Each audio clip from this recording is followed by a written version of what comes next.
Proses percetakan pentol urat. Ini pakai mesin. Uratnya tuh berasa tuh. Pentol urat ses, ini mesinnya.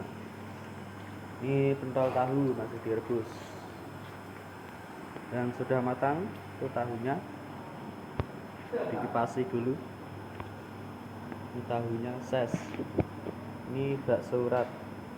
Mantap.